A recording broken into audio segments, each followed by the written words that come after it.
Isus je već ranije rekao svojim učenicima da je neophodno da on pati i umre, ali da će treći dan uskrsnuti iz mrtvih. Tokom praznika Pashe, dok je jeo s njima, rekao im je da će ga jedan od njih izdati i predati na smrt, istu tu noć. Oni su se uznemirili i počeli da pitaju jedan drugog ko bi to bio. Tada nisu razumjeli da Isus misli na Judu.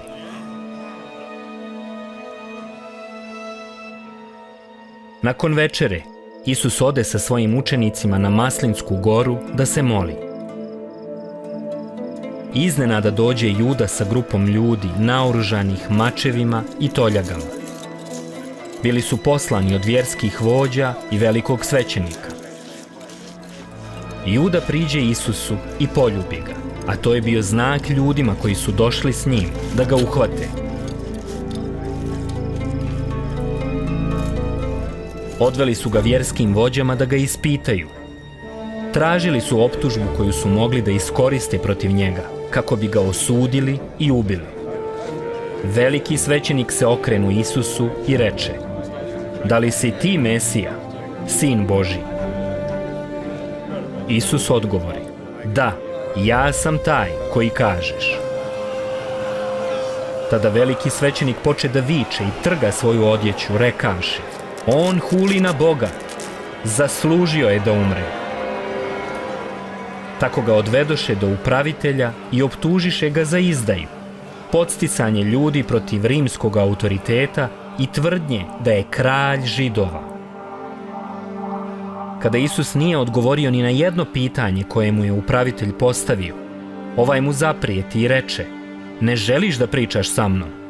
Zar ne znaš da ja imam autoritet da te oslobodim i autoritet da te razapnem?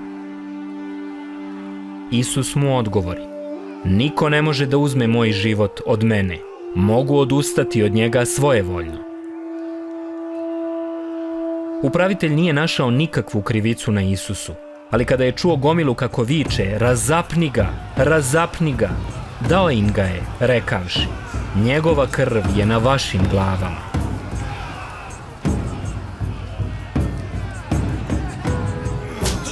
Tako su ga vojnici uzeli, razodjenuli, udarali i bičevali.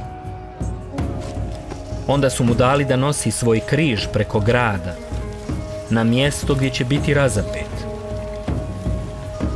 Duž cijelog puta mnogi su ga slijedili, a neke žene su plakale i udarale se u prsa.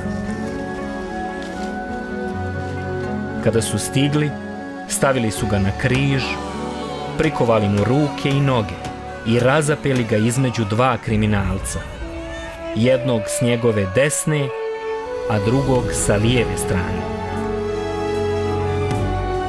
I staviše znak na kojem je pisalo: ovo je kralj Židova. I vojnici i ljudi koji su tamo bili su vikali na njega, proklinjući i ponižavajući ga. Ali Mesija podiže svoje oči ka nebu i reče: Oče, oprosti im, jer ne znaju šta čine.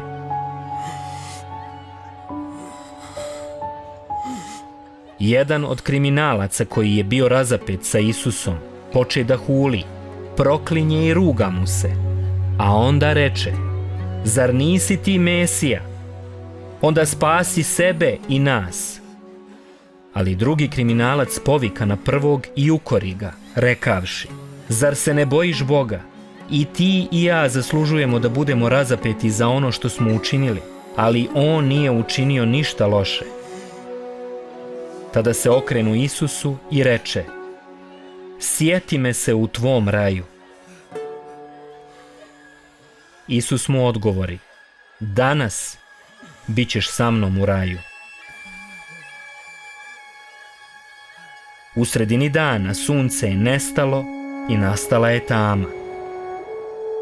Isus povika glasno: Oče, u tvoje ruke predajem svoju dušu, i umre.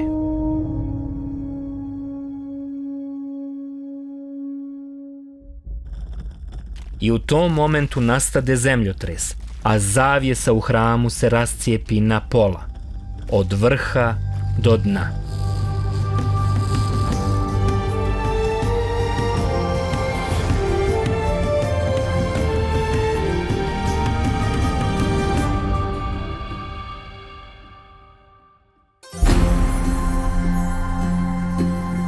Jedna od optužbi koje su Židovi imali protiv Isusa je bilo to što je on rekao za sebe, da je sin Božji.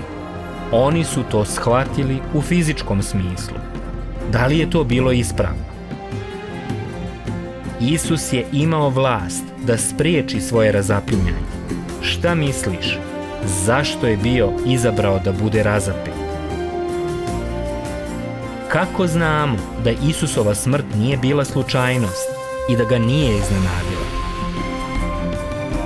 Na osnovu čega je Isus obećao kriminalcu da će biti s njim u raju, kada ovaj nije imao vremena da učini ni jedno dobro djelo ili da živi život koji bi ugodio Bogu? Šta razumiješ iz toga?